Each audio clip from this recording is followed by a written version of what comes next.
Dober dan, lepo vas je spet videti na Brdu pri Kranju, na novinarski konferenci pred tekmama Slovenija-Slovaška in pa oziroma Slovaška-Slovenija najprej. Z mano je selektor Matjaž Kek, ki bo povedal, kaj je o današnjem seznamu. Dober dan. Dober dan, lep pozdrav tudi v mojem imenu.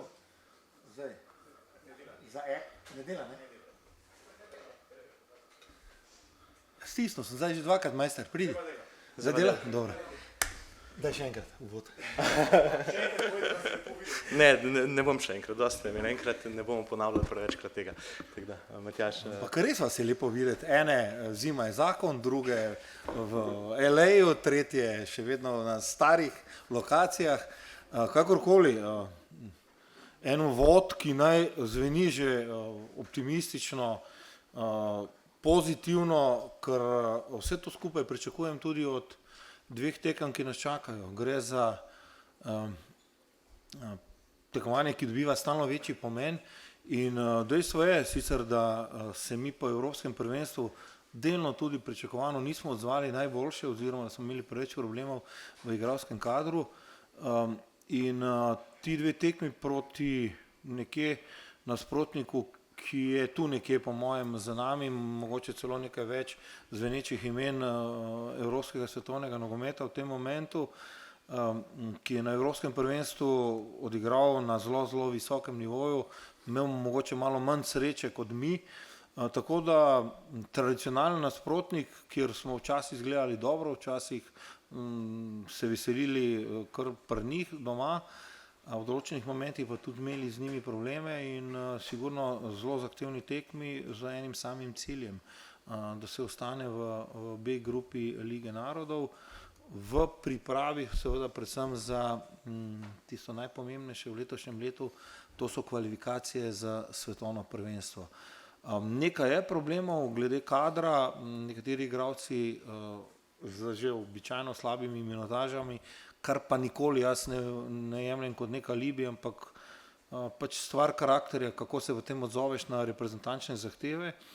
Nekateri še s poškodbami, zaradi tega je tudi odzadaj nekaj igralcev na narekovajih v nogometnem žargonu na čakanju. Pred pozivi jaz upam, da sicer ne bo potrebno reagirati, ampak zbor ima v tem času tudi mlada reprezentanca in če bo potrebno, bomo reagirali predvsem z igralci iz mlade reprezentance, ki imajo zdaj pač priprave za evropsko prvenstvo. Izvolite. Gremo kar na vaše vprašanja. Matic Lespred. Dober dan, selektor. Zdaj, govorili ste že o tem, na nek način tista reakcija po evru, zdaj neka nova zgodba, kako fante pripravijo do tega, da sicer nadaljujejo to neko zgodbo evra, ampak da po drugi strani vendarle morajo pa na nek način začeti zgraditi nekaj novega, da se na teh starih stvareh, ne glede na to, kako dobre so, prav dolgo ne da živeti v današnjem nogometu in športu nasploh. Vprašanje, ki je že dobilo odgovor. Jasno je, da lahko Slovenija funkcionira na način, na katerega se je uvrstila na evropsko prvenstvo. Ampak evropsko prvenstvo je zdaj že res toliko daleč odzadaj, da in v organizaciji okoli igrišča, in na samem igrišču v organizaciji, in v odnosu in vsem tem ne moremo drugače, ne gre drugače. In če meni kdo to verjame, ok, če ne, bodo mogoče kdo drug mogel dokazati nasprotno.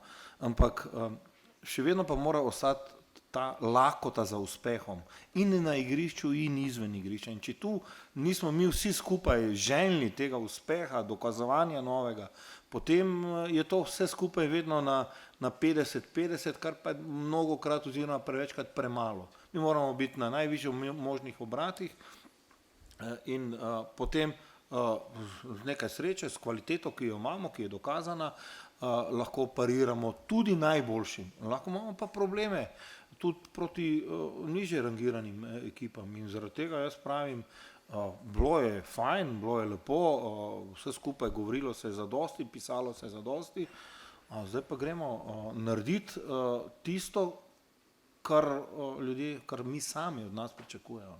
Ni zdaj samo, da zdaj pa smo razvadili javnost oziroma navijače.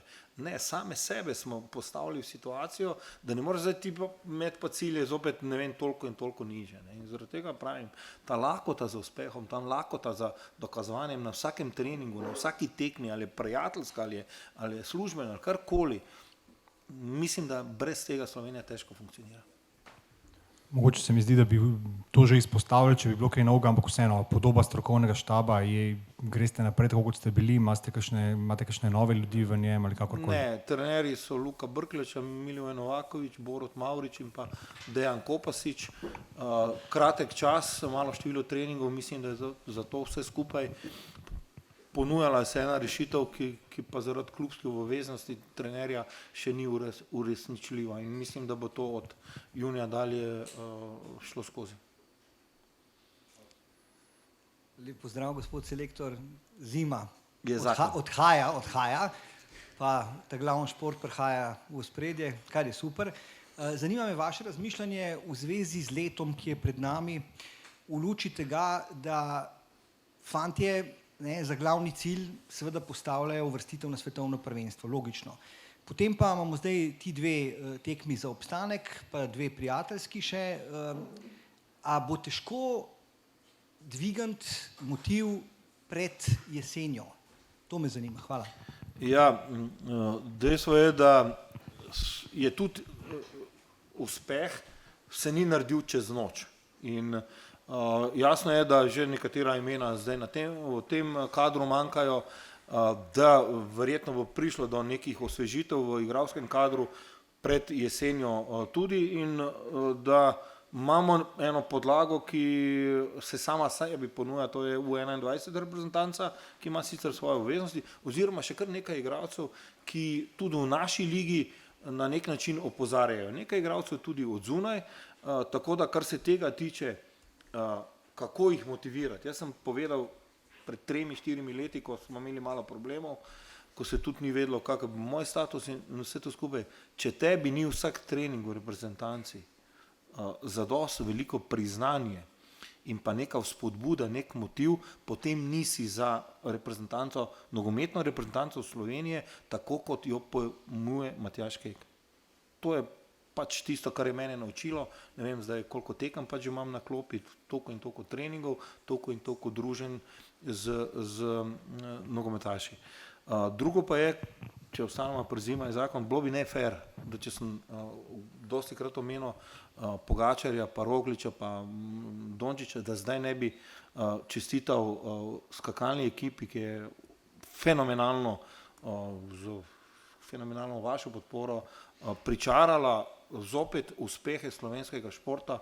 Jaz sem enostavno vesel, jaz sem enostavno užival. Hvala, naslednje vprašanje. Lep pozdrav, gospod selektor. Ne bi šli tam zadaj? Ja, ravno tukaj sem zaradi snemalnih naprav, sej, važno, da se slišimo. Rekli ste na začetku glede minutaže nekaterih igralcev, lahko več o tem poveste, kaj vas morda najbolj skrbi, kako bo to vplivalo na sestavo ekipe? Zdaj tu iz tega spiska je prošljiv David Brekalo, poškodba ramena ga v nekem momentu oddaljila od ekipe v Orlandu, ampak napovedi naj bi bile pozitivne in ga pričakujem v ponedeljek na zboru. Drugače, kot sem rekel, je lista predpozivov, ki jo bomo aktivirali, če bo potrebno. Vsi ostalo zdaj nimajo. Šporar je začel redno igrati v Antaliji sporu, Alani sporu, zaradi tega ni Verbiča naprimer na spisku, ker še je to premalo. Drkošič dobiva minute, sicer je šel v zadnji tekmi ven v Zenitu, ampak nič ni hudega. Tako da vse to imamo pod kontrolo, vse to spremljamo, Mlakar je začel igrati, tukaj je mogoče Petar Stojanović zdaj v največji problemu z minutažo, malo je igral v Salernitani, ampak taki, ko je Peki, jaz vem, da bo šel na glavo, takoj, ko pride tukaj na igrišče ven. Skratka, v najboljših časih, v najboljših generacijah slovenskega reprezentančnega nogometa nikoli ni bilo to idealno. Mi nimamo igralcev 50, da je igral v Bundesliga ali pa v Ligi 5. Ampak ravno zaradi tega pravim, da mora biti ta inat za vsak trening, ta volni moment, ta motiv za vsako tekmo, za dokazovanje. Jasno pa je seveda, da to valovanje, to amplitudo valovanja uspešnosti ali pa manj uspešnosti moramo spraviti v ničelno pozicijo, če se le da, ker drugače se lahko nastopi zopet čas, ko bomo iskali in čakali na uspeh. Naslednje svetovno prvenstvo bo prvo, na katerem bo 48 ekip, več kot 100 tekem bo na svetovnem prvenstvu, ker so se odločili, da bojo skupine po 4, ne po 3. In zdaj nova ideja, še ne vemo, ali jo bodo potrdili ali ne, da bi bilo na svetovnem prvenstvu 64 ekip leta 2030.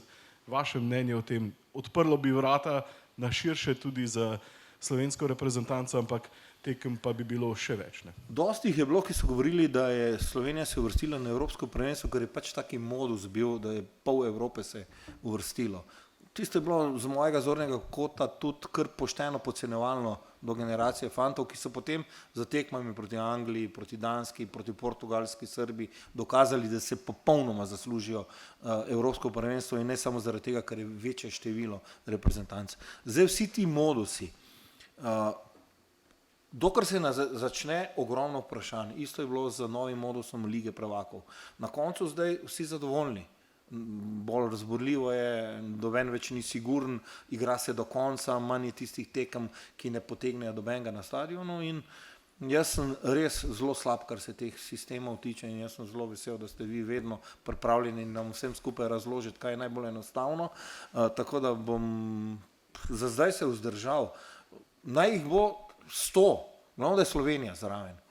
In jaz bom pa vesel tudi, če jih bo 24 oziroma 64, pa da bo Slovenija zraven. To je najpomembneje. To so vele dogodki, mislim, da najpomembnejše zadeve ob letnih olimpijskih igrah. Pa še to vprašanje o prvoligaškem nogometu. Tu smo začetek marca, pa ima Slovenija še vedno predstavnika Evropi, kar se seveda doslej še ni zgodilo. Vaš pogled na igre Olimpije, predvsem pa Celja, ki ta teden še igra v konferenčni ligi.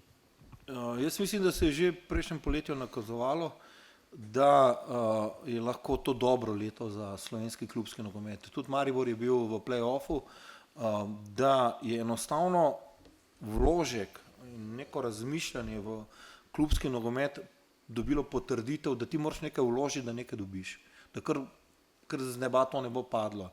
In upravičenost tudi finančnega vložka, pa mogoče malo spremenjenega razmišljanja, kako se formirajo ekipe, kdaj se formirajo ekipe za uspešno igranje v evropskem klubskem nogometu, je dobilo potrditev.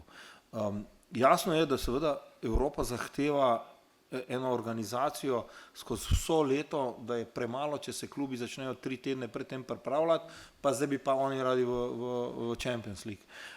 Jaz sem normalno vsakega uspeha vesel, jaz sem bil včeraj, sem videl nekje razpredelnico, kje je koeficient slovenskega klubskega nogometa in to je ok, to je lahko samo dobro.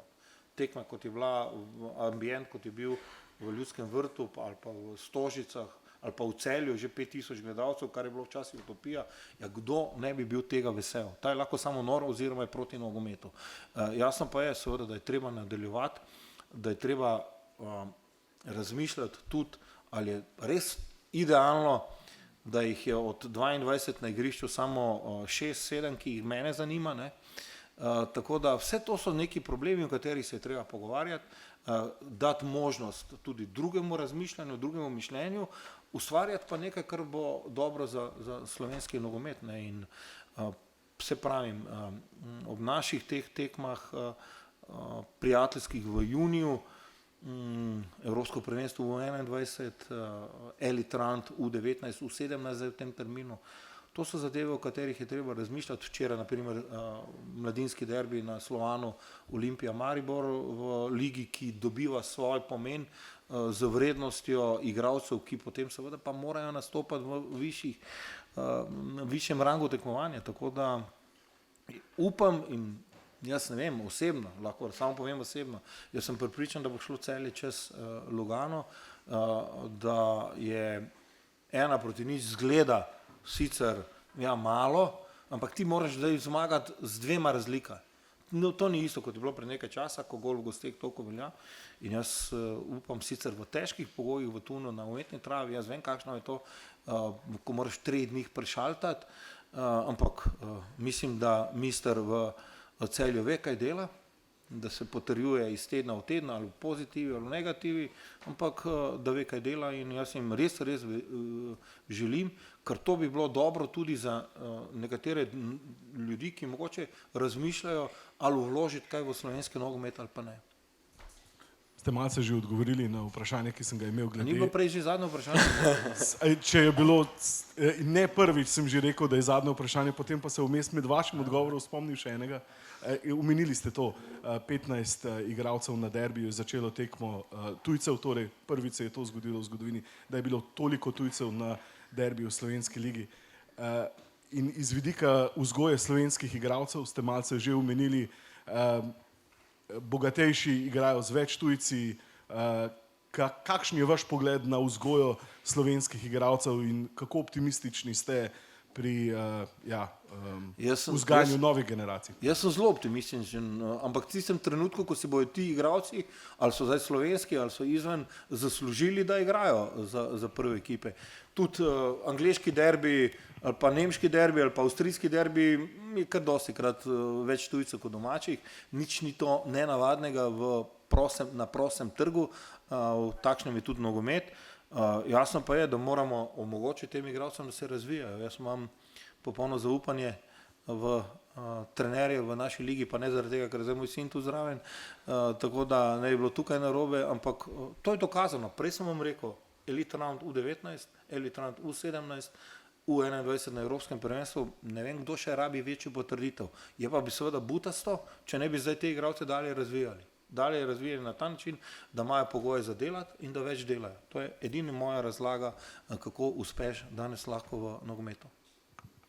Hvala. Pozdravljeni, gospod selektor. Omenili ste to zaledje U21, ki vam morda pride tudi v tem ciklu prav, pa morda tudi potem za jesen. Je pa tudi res, kar ste omenili, Evropsko prvenstvo U21 poleti.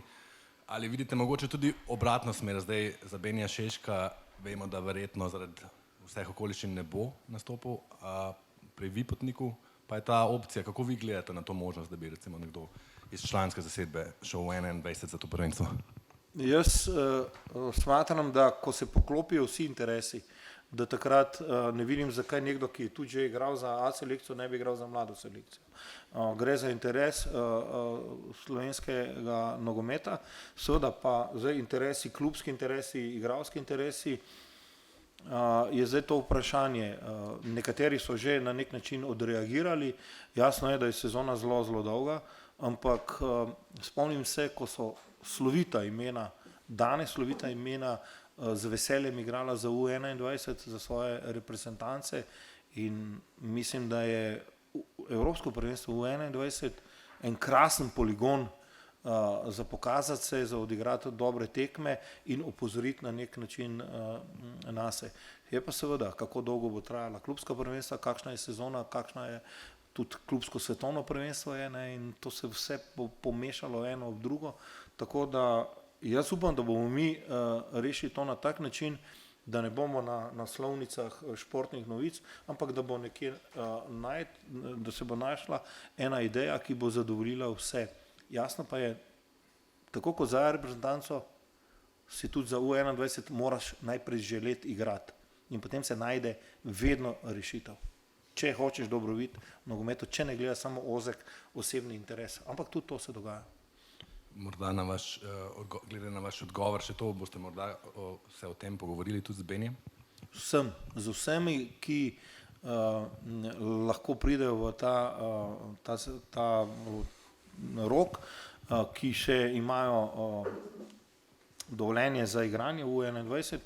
Vem, da naprimer Gradišar, takrat se bo razmišljalo o klubskem svetovnem prvenstvu in jaz sem se pogovarjal z selektorjem U21 že o tem.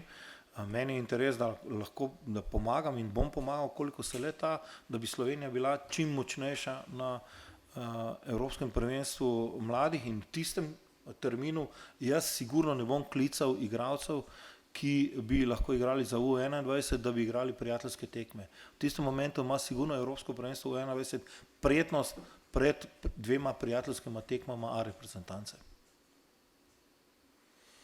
Hvala, še kakšno vprašanje? Urban? Ja, to zdaj sem pa tam, ne. Zdaj to je pa zdaj tisti problem, ko tu je največ manevrskega prostora, ne. Tu je največ manevrskega prostora, v klubsko politike pa se ne bom vtikoval in ne bom razmišljal na mesto dobenega, ne, ampak jaz vem, na nogometni zvezi, predvsem strokovni štab v 21 in pa A reprezentanca, koliko lahko, smo že usklajeni, direktor reprezentance že se pogovarjal z nami in jaz mislim, da, kot sem dejal, meni je osebno tudi kot selektor A reprezentance primarno Evropsko prvenstvo U21, ker vem, da lahko tam dobim več z pozitivnim, z kvalitetnim igranjem, kot pa v dveh prijateljskih tekmah. Na koncu koncev prijateljske tekme so tudi, da nekaj pogledaš širše malo, v naši ligi se zdaj kažejo nekateri igralci, ki enostavno opozarjajo nase, pa potrjujejo, da Krničnik pa Elšnik z naše lige nista in ne smeta biti usamljena primera. Tako da vse želje se morajo nekje najti v isti ideji, to je se pravi igranje za U21 v momentu, ko pa seveda sezona je konec, ko je tako je Evropa že za tem, ko je klubsko svetovno prvenstvo dokaj zapleteno. Hvala lepa. Še Rok, pa še Andrej. Pozdravljeni selektor, letos je kar nekaj vročih napadalcev, vidno na seznamu so samo 4 kandidati. Morda lahko poveste, kakšna je situacija z Žanom Celarjem, kdaj bi se lahko vrnil na igrišča, ter primeri Kramarja, Vombergarja, Gradišarja, ne nazadnje, ki ste ga omenili v Egiptu. So oni na širšem seznamu ali pridejo morda v poštev za prihodnost? Samo 4 je več težko, da imaš 8 napadalcev pa 2 beka, ne. To ne gre nikoli. Jaz sem vesel, da jih nekaj opozarja nase. Za Gradišarja vemo vsi, da je dobro krenil v Egiptu, da je seveda specifika spremljanja vsega tega malo težja. Kramerju se zdaj malo ustavilo, je na predpozivu. Celar se vrača po zelo neugodni poškodbi mišični, ki je zahtevala operativni poseg, ki je bil napravljen.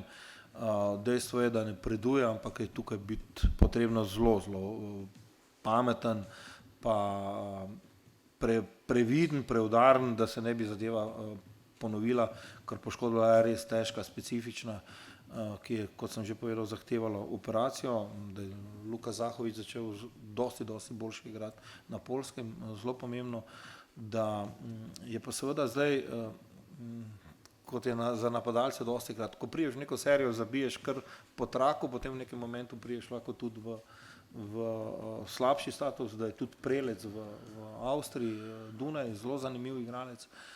Tako da, ja, jaz upam, da bojo dajali gole tudi za reprezentanco. To je, kar se napadalcev tiče.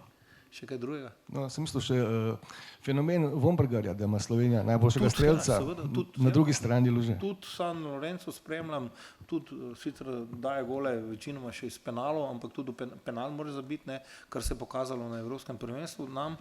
Tako da vsi ti igralci so pod nekim spremljanjem, ampak v tem momentu ti 4, ki so, mislim, da imajo prednost pred imeni, ki so ne naštel.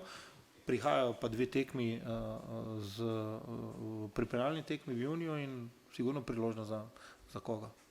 Zdaj zopet tale marčevski termin, mislim, to še moram reči, 2 treninga imamo, ne. Oziroma še to, večina jih igra, 13 jih igra še v nedeljo, prvi trening v bistvu, ki je lahko komaj v torek, ne. In tukaj smo malo hendikepirani, ampak tudi Slovaki imajo isti problem, tako da nekih revolucionarnih potez, če nisi primoran v to, je v tem kratkem terminu zelo težko, da zdaj 7-8 novih igralcev pokličeš, ne. Selektor, mogoče če za konci lahko dovolj malo izven. Vem, da ste spremljali delo Srečka Katanca, se veselili njegovih uspehov. Kako se vas je dotaknil način, na katerega se je mogel odpovedati tem svojim sanjam, ki jim je bil praktično, ki jih ima na dosegu roke? No, ko se nekaj takega zgodi, potem pade v vodo vse. Pade v vodo vse, to je tisto, kar je najdragocenejše in jasno je, da vsakemu od nas se lahko to zgodi. Jaz želim predvsem vse dobro okrevanje in čim prejšnje okrevanje. Jaz bom zelo vesel, če ne bo veljala tisto, da se umika iz nogometa, ker mislim, da še ima kaj za narediti v nogometu. Srečko, o njegovi pomembnosti in pa mestu v slovenskem nogometu, jaz upam, da ne rabimo razpravljati, da je eno izmed največjih imen slovenskega nogometa in tako klubskega kot reprezentančnega in res jaz mu želim vse dobro in tukaj odpade in nogomet in zeleni in vijolični in kakorkoli hočete.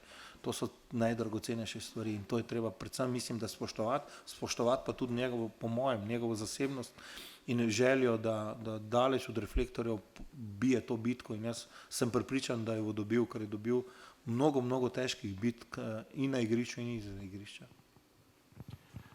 In pa če mogoče še pričakujete tole, kako je izgledala v zadnjem mesecu vaša transformacija iz navijača Mavericksov v navijača Lakersov? Z največjo lahkoto. Če nekdo ne spoštuje, kaj narediš v enem dresu, tem si pač ne zasluži, da ga spremljaš. Zdaj, kaj je bilo, ne vem. Jaz pač želim Luki, da z Lakersi gre čisto do konca. Tudi malo zaradi inata. Najlepša hvala. Prosim. Če ni več vprašanj, potem hvala lepa vsem za prihod in pa se vidimo v naslednjem tednu. Prosim.